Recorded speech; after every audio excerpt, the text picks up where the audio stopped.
אני הייתי רוצה להזמין עכשיו לבמה אורח יקר שלנו, שמו הוא שאול, הוא השתתף בהצגה שקראו לה קריזה.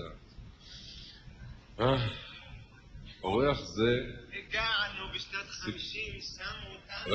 רגע, שאוליקו, רגע. הוא איש מיוחד במינו ויש לו סיפור מאוד יפה לספר, ואני הייתי רוצה להזמין אותו למיקרופון הפועל. מה עבר עלינו? בוא חומד, בוא פה, תעמוד פה. שאול, זה הקהל. נו? זאת הבמה, אין לך מה להתרגש.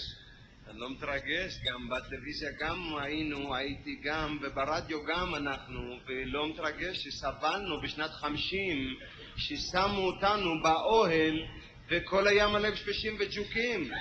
כן. זה אני אמרתי להם, כל האוהל היה מלא, בשנת 50 היינו, ולא ידענו מה קודם, לגרד מהשפשים, לגרד או לישון או לגרד, ולא ידענו מה קודם, מרוב אז את זה תספר להם. שסבלנו מהג'וקים, וכל פעם באים מהסכנות, ומרסים, מביאים את הריח הזה, זה הורג אותנו מהריח, והשפשים אפילו לא יודעים שהם הגיעו, שאז לא, בשנת 50 לא ידעו הסכנות איך מהפליץ, איך יוצא מהמרסים, מאיפה השפשים ידעו יותר מהם, אפילו שסבלנו שנת 50 פה בארץ, באמצע הלילה פתאום הרוח מעיף את האוהל, ואין אוהל, ואבות הבכורה קמה, אומרת, אבא, תיארה, מה קרה? נבלה, שמאיפה הוא מעיף את הכסוי שלנו? אבא, זה ירח מטפטף עלינו. זה נבלה, הוא מעיף את הכסוי, וכוכבים מטפטפים עלינו. וגם נתפס הגב, גם מהרטיבות באוהל, נתפס לנו עד היום, אני לא יכול להרים כלום, בא להרים משהו כבד, כבר ככה, נשאר ככה, צריך מישהו יבוא מאחורה, ירים אותי, שמהרטיבות שהוא מעיף את הכסוי שלנו, ולא ידענו מה קודם.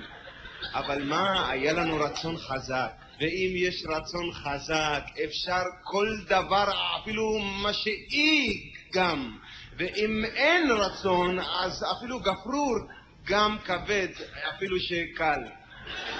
לא, זה דעה שלי אני אומר. ולנו היה את הרצון החזק לעזור למדינתנו, שאני גייסתי לצבא בשנת 54, השתחררתי, מה?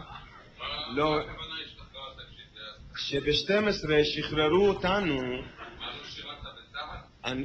למה אתה מדבר?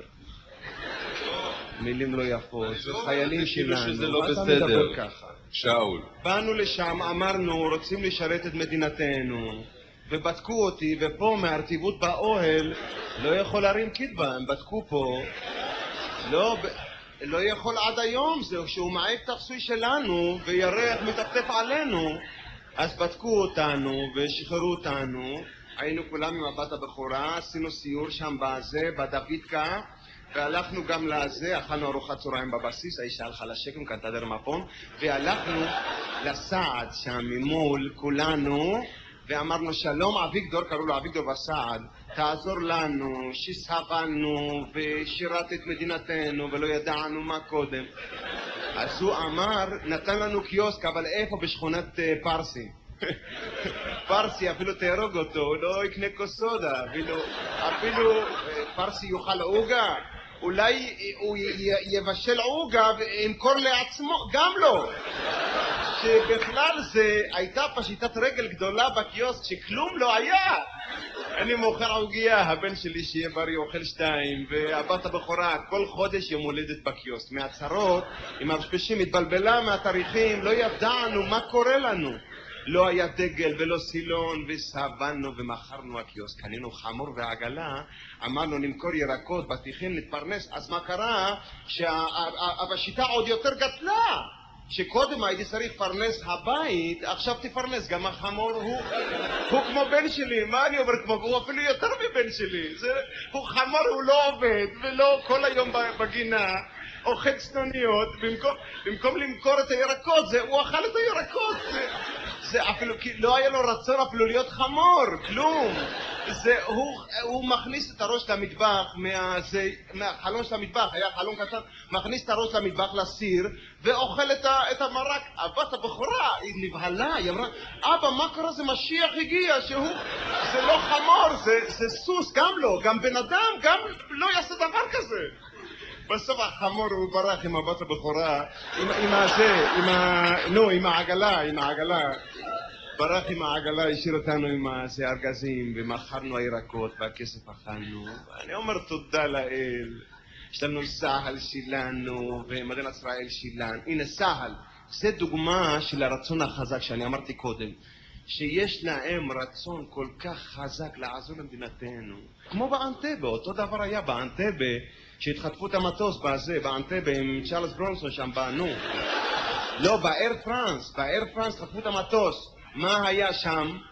כל מדינות העולם לא יכלו להציל אותם. עמדו ככה, אמרו, לא יכולים, הוא קרוקודיל, זה אידי אמין, הוא משוגע, הוא אוכל, בפריג'ידר גם אוכל אנשים. ומי בסוף הציל אותם? סהל שלנו.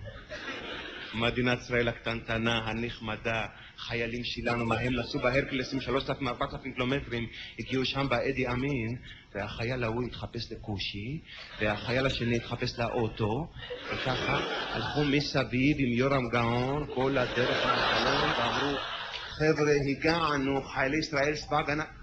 מה? הם אמרו, חשבו חולמים, אמרו, מה, חלמנו חלום? מה, הכושים מדברים בעברית? מה קרה לנו? הוא אומר, לא, זה הגענו עם הלייזר והנשק וכל הדברים האלה, מחכים בבית, סנדוויץ' עם טלוויזיה.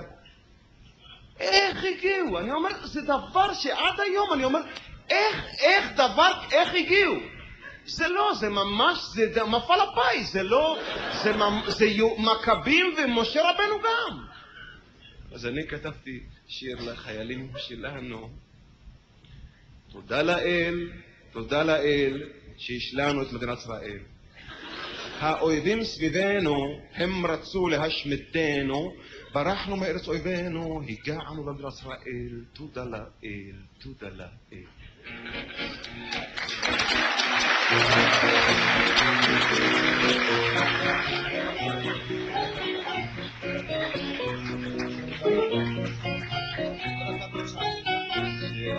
העולם הוא הרבה בריאות שם. העולם מחולק לשני מחנות, אלה שרעבים ואלה שמקים. אני שייך למחנה הראשון, כאלה הם החיים. הרעבים מחולקים לשני מחנות, אלה שמיואשים ואלה שנלחמים.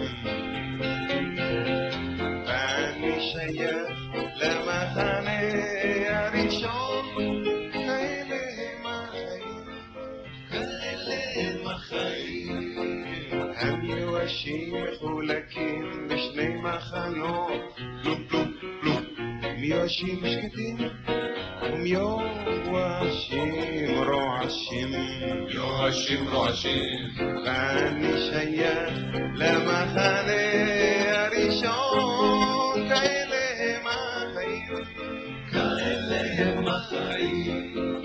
מיואשים שקטים יש משני סוגים, אלה שעוד ימותו ואלה שכבר מתים. ואני שייך למחנה השני.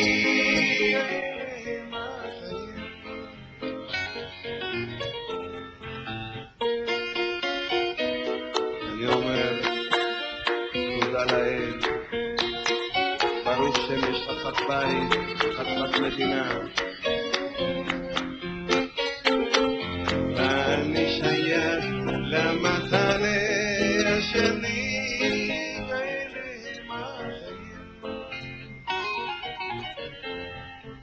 העולם מחולק לשני מחנות.